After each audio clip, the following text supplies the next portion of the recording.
Hello YouTube and welcome back to Old Flads. Now I know that in the last video I said that I wouldn't be seeing you again until New Year's Day, but well, I sort of wanted to kick off this new series and I think you probably deserve a few more videos from me.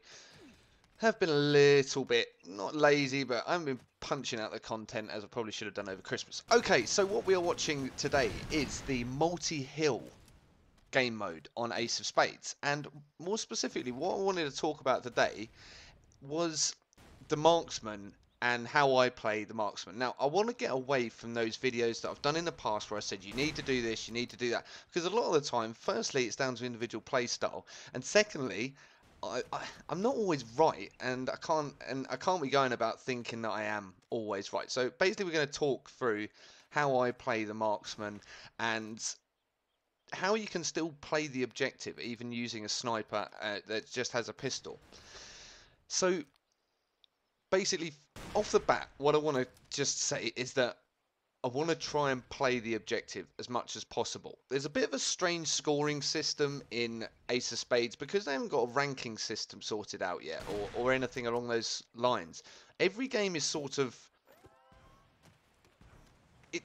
It's difficult to explain. It's almost like it doesn't matter if you sort of get a really high score or get a really low score or get a good KD or get a low KD, which is actually quite good because it means that you can enjoy the game. And when you sometimes look at it, it does look a bit weird because you can play the objective as much as you want in multi-hill and it goes down ultimately on kills, which is a little bit weird for the ranking system. But as long as you win, I suppose that's what you got to be looking for. So what I like to do, even with my sniper, is try and get involved in the objectives as best I can, and then try and find the best place where I can still use what is essentially a medium to long distance weapon, but be on the objective. And it's a bit of an aggressive play style, I think is probably best to describe it. And it seems to work really well for me. As you've been able to see, I've been involved in both the objectives. We were losing when we started the video, and we're still losing now, but the points are coming back, and I've been involved in both of these objective captures so far. Now, you don't hold the headquarters as you'd imagine, and then you own that headquarters. It's done more on, as you can see, a rolling points system, which I really like, and I'd like the scoreboard to reflect that. Now, the Marksman is pretty much the only class that I play, which is quite sad, unless I'm really trying to go for some sort of beast mode on Diamond Mine where I pull out the miner. But even still, then I still prefer to play with the Marksman. Now, as far as I'm concerned, there are a couple of different ways that you can play it. Now, the way that I play it, as I said, is an aggressive Marksman that tries to get involved in the flag as much as possible. Now, this poses some real difficult problems. Firstly, in close quarter combat, you're relying on a fair amount of luck when it comes to killing people. You'll have noticed, like the very first kill I did in the video, okay, was a no scope headshot.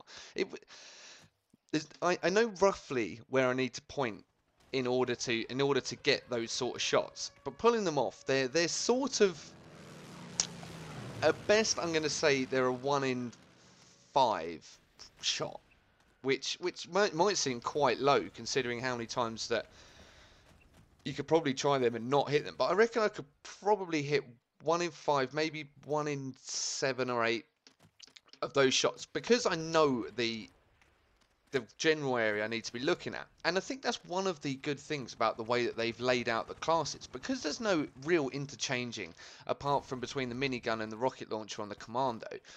You have to become very good with one gun, and I'll elaborate on that a little bit further. In most games, okay, you'll have your recon class, if you like, your sniper class, call it what you want, the longer range class, but you have the option to go with SMGs, like submachine guns or shotguns.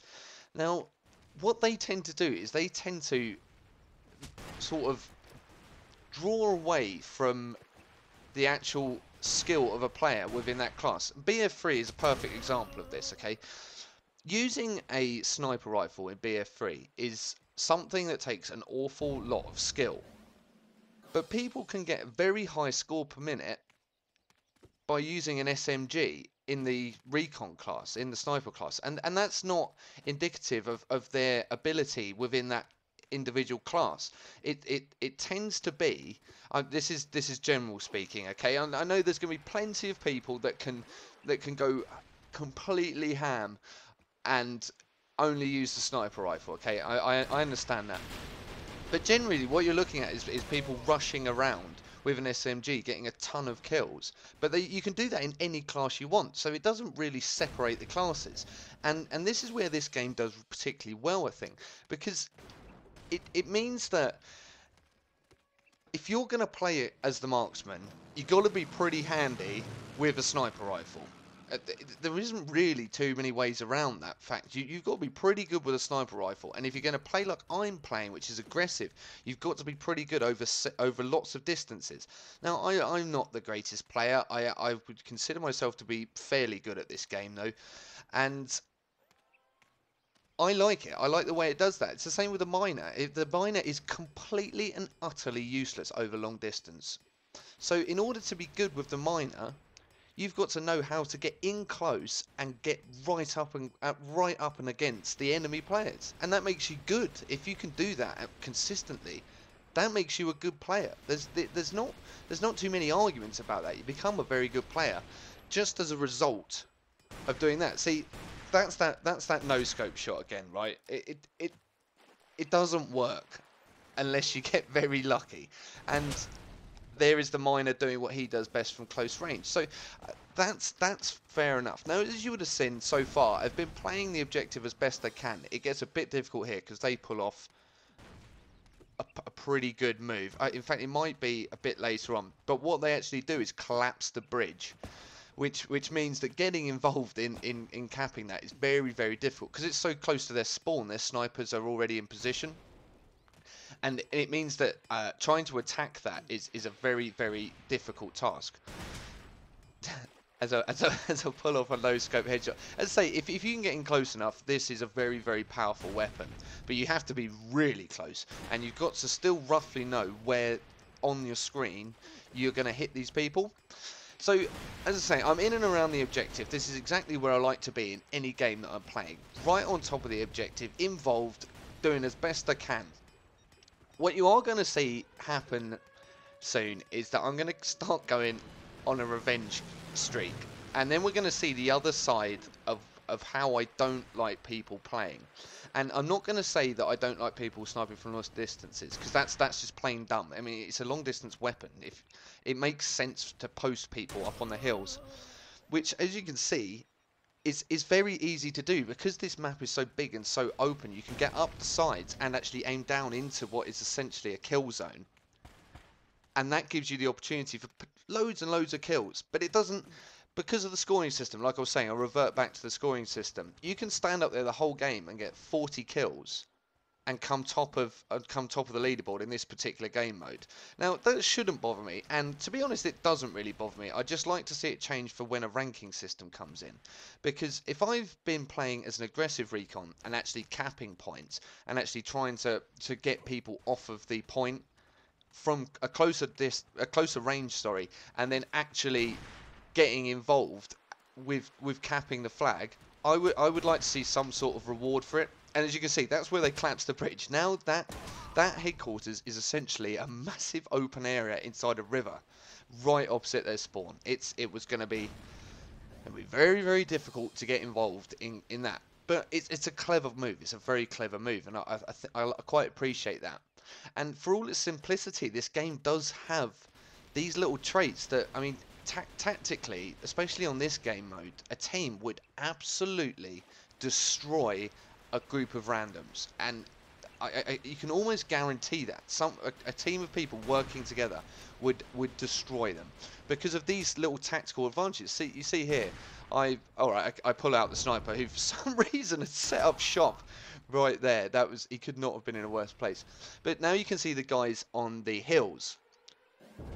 Now it makes me mad, right? A little bit there will be rage, and this is what I shouldn't have done. This is me going after revenge kills. Now, from past experience, I already know that revenge kills tend to be a pretty poor idea. And this is pretty much no different, no different, right? I got up here and I'm thinking, right, I hate you. You hit me when I was on the point. I'm now going to enact my revenge in some glorious shot, and I don't. And this is how I should not play. And if you are playing with the sniper or the marksman, you should not be getting involved in these battles. Tactical battles between the hills, that's fine. But going actively after these people, firstly, they take your eye off the objective. And as you can see, we're now starting to lose again after that great run we went on. They take your eye off the objective, and more to the point, they're also going to just make you angry for no real reason. You don't have to get angry at games. You shouldn't get angry at games. I do, because I was like, oh god. And then for some reason my team just started digging up the entire map and not playing the objective. Now that really does make me mad. I'm one of these firm believers of play the objective. Right, New World Shogun, for example, his mantra, play the PTFO or die trying. Play the fucking objective or die trying. Is exactly how I've always played my styles. Maybe because I've never been like a boss killing machine, but I've always just enjoyed to be more involved in the mechanics of how the scoring system works. I hope that makes sense, because if I wanted to just stand at the top of a hill, I think the game would become very boring, because sniping in this isn't particularly difficult. I play on a 22-inch monitor that is running at 1680 by 1050, right? So it's in 16 by 10 high definition. On this game, the people's heads are massive. They are literally 100 pixels wide, which if you divide the screen by 10 and someone's head is a tenth of the screen, that's a pretty big target, okay? So I find far more enjoyment from this particular game mode, getting involved, getting in and around everywhere, and just trying my best to do dumb stuff that, alright, it doesn't always work out like this. I mean, I fail from here. This is not an ideal distance to be aiming at people, and to be honest, this was tactically a pretty astute decision, right up to the point where I fell down a hole, where if you get in close and you miss and then they come after you, just run away. Don't try and stand there and battle it out with them. This is not Call of Duty, and it generally doesn't work. So as you can see, we're now starting to take a bit of a pace in. My team has all but given up. However, I'm going to try and just keep punching on. I don't see the point in giving up and just going stupid, regardless of whether it makes any difference to a scoreboard or to anything. My personal enjoyment comes from trying to play the game as best I can. So this was nearly brilliant, and then a fail so massively. Failed so massively. Getting hit by a spade. Just in case you didn't know, if you're playing as a miner and you hit someone with that super spade, it's not called a super spade just because it digs up a lot of shit, right? That thing is a poning machine in melee. So if you get close up and your shotguns run out, just quickly switch over to that. Boom, everyone's gonna die. So I think what we're going to do, there's about 2.5 minutes left of the video, so I'm going to try and sum up my feelings about playing as the marksman within multi-hill. It's probably the most fun, I think, because of the varying distances at which you can play and which you can defend and which you can attack, and I think it's also the most fun because of the pleasure I get from no scope headshots. And I know how mad they make me feel, but it's always very gratifying just getting in there, being completely away from any sort of logical reason for being that close to people with a sniper rifle, and yet still pulling out some ridiculous headshot. It makes for my life to be a lot more enjoyable. So anyway, back on topic. If you're going to play the marksman and you want to play aggressive, get good with the sniper rifle, okay? Get good in close and make sure you're comfortable and you're confident that what you're going to do is get in there and actually take some people out. Because if you're not, you're going to find yourself dying a lot and you probably won't enjoy it. Secondly, if you're going to play the covering roles from the sides, make sure you don't stay in the same place. The cameras are rotating as you die, so you can look about, which means that if you snipe someone, they can then look about. As you can see, I can move the camera in while I'm dead, and that means that they are going to get a pretty good idea of where you are.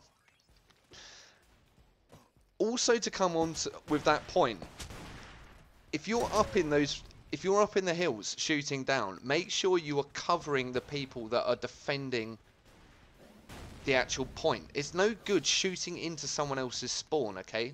You've got to defend the people that are working on it and to make sure that they're safe and so that your team wins, because ultimately that's the main thing. Anyway, I hope you've enjoyed this. It's been 15 minutes long. It's been epic talking to you again, and I just hope you all have a great new year, and I look forward to speaking to you soon. Cheers very much, and I didn't do too badly. Cheers, bye-bye!